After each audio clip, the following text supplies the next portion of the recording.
Well, we have the next two machines in. The 1772 has a rear axle issue. Believe the left-hand axle is broke.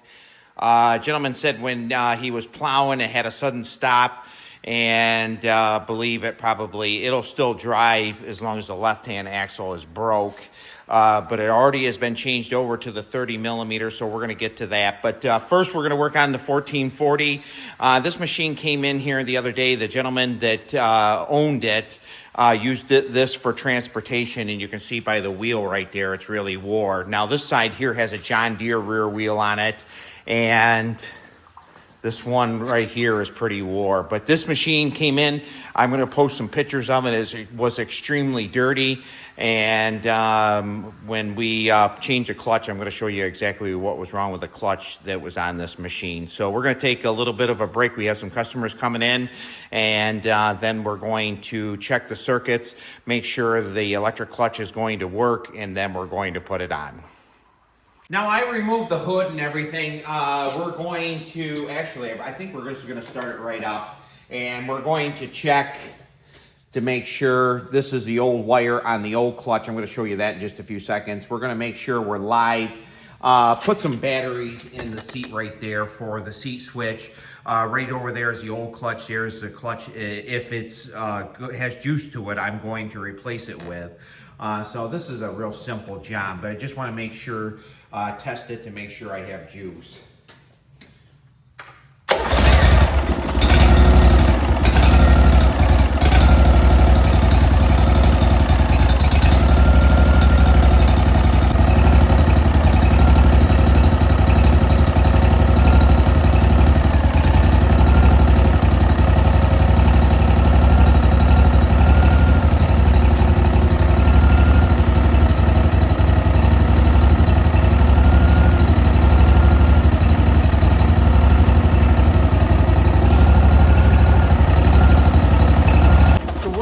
Good shape. We're going to put the clutch right on. I'll show you the other one. The reason I imagine this clutch is good, but you can see the bearing is completely blown right out of it. I mean, it's really, really bad. Can't imagine how hot that bearing was. So we're going to put the other clutch on. This is another good used one right here. The bearing seems to be good, and we're going to take that pigtail out. Now, it doesn't hurt to have a lot of these pigtails and everything to test everything with. There. We're going to shoot some WD-40 on that.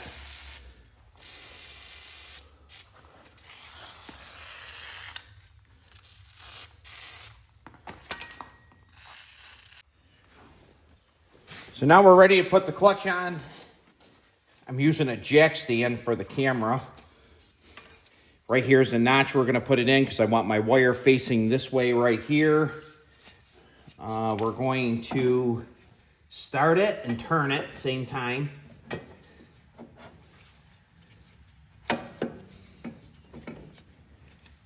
Takes a 5/8.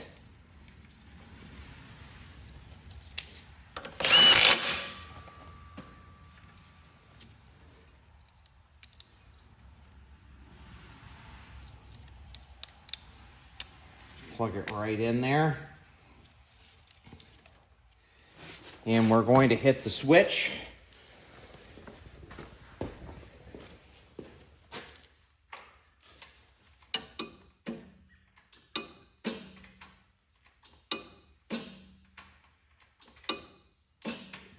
So we seem to be in pretty good shape. We're going to get the oil changed in this. We're going to put a different nose on it. This one here, I'll show you that. And we're going to change the tires on it. These tires are really cupped, like I was saying a little bit ago. Already started digging out. I'm going to put this tread pattern on it right here and get this machine in tip-top shape. The nose piece.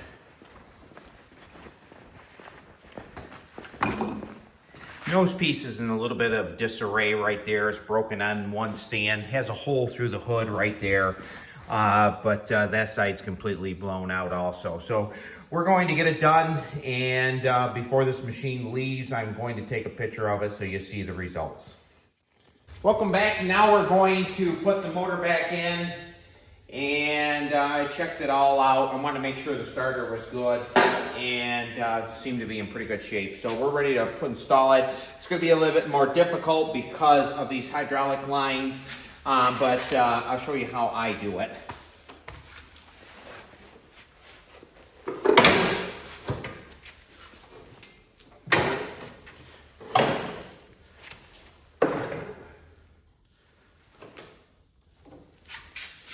Now, one thing I'm going to do is hook up the starter first. Actually, won't have to because this is a front one, so we're just going to slap it right in. Now, one thing I do is have it so they're 3 o'clock, 9 area right there. So the reason why is that it'll line up pretty easy.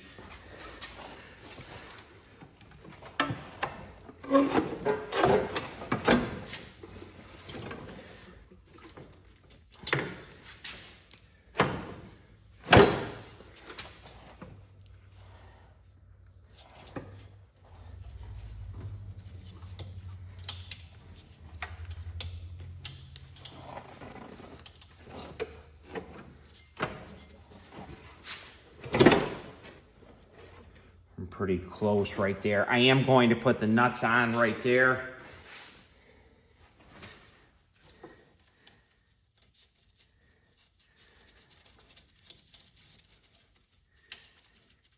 Now you can look down. I'm going to show you.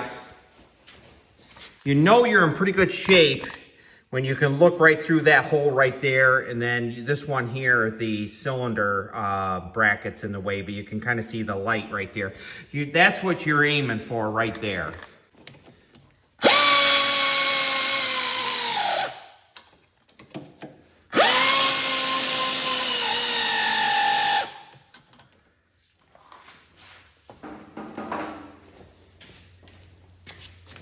Next, we're going to move them lines. I'm going to have to pick the motor up just a tad, just to squeeze these lines back in. In fact, while we're here, let's put them lines right on.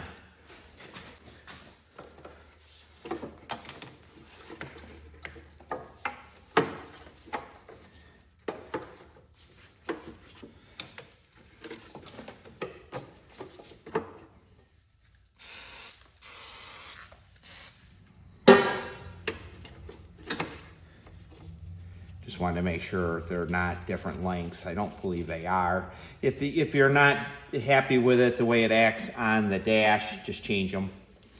Actually, I am going to change them right now because I think there is one hose that's a little bit longer than the other.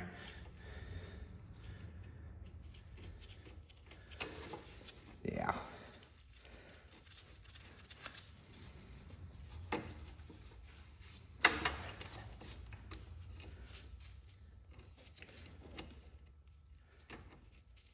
These are 5/8.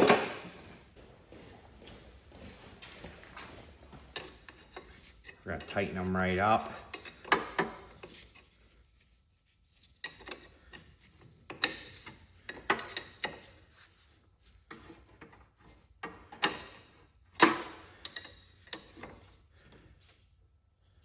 Now, I'm not going to do anything with them nuts like I did in the past video, and I'm telling you why. I'm going to check this motor. We're going to put an auxiliary tank on it, and we're going to fire it up after we get all the controls on and everything. And the reason I'm going to do it that way is to make sure everything is right. We're going to put the bolts in the bottom here. I'm going to put the ones in the front axle in last.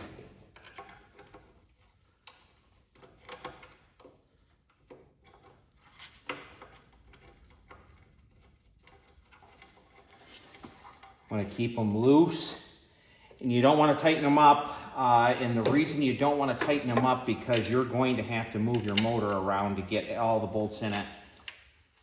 I've had them that they fell right in, but this time it's not working. gonna get a punch.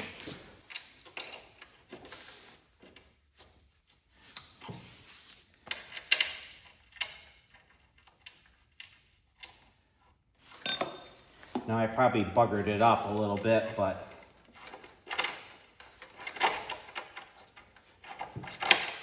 it'll straighten itself out. I'm using grade 8 PAI bolts, and they're a little bit better bolts, so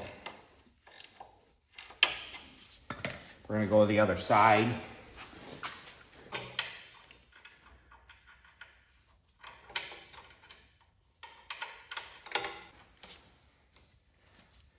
The motor, that plate must have been bent just a tad.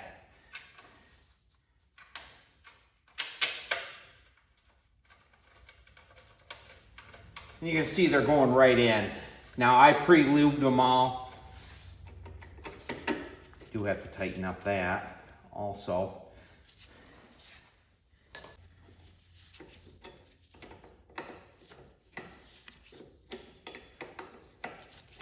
There's always a loose end.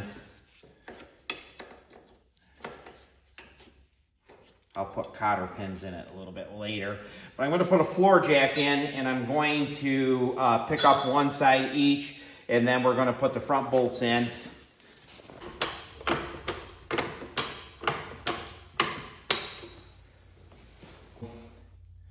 To put them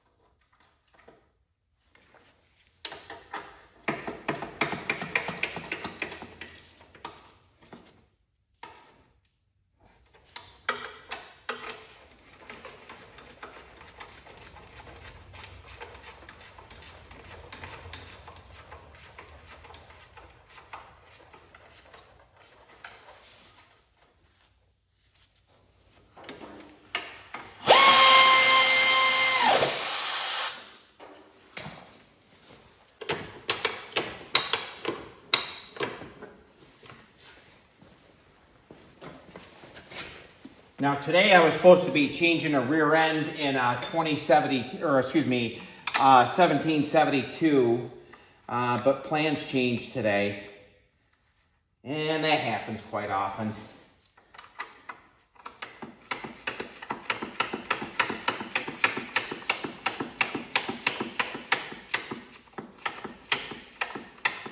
If I get time, I'll film that a little bit later. I believe I have a left-hand axle, it's busted. I picked it up with a floor jack and only one wheel's turning, so.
Here's all your headlights.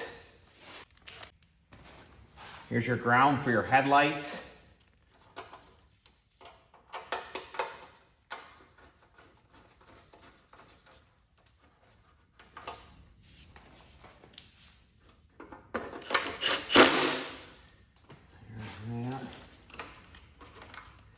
Here's your motor plug in right here.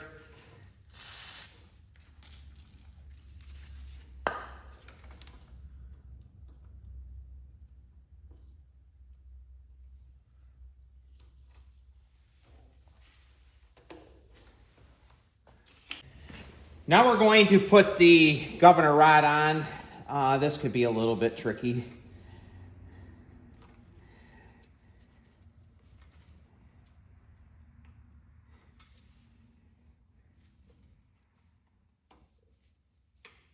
There. So we're in pretty good shape right there. To do the throttle, takes a 1/4 inch.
Shape. We just have one leak here in the back. We're going to see if we might have to replace that line. I think I tightened it up enough, but I don't think we have any leaks in this area right here. But I'm going to go through and tighten them all up and get the hoods back on it and go from there. So we're in pretty good shape. Thank you very much for watching. If you haven't subscribed yet, please do so. And we'll see you on the next video.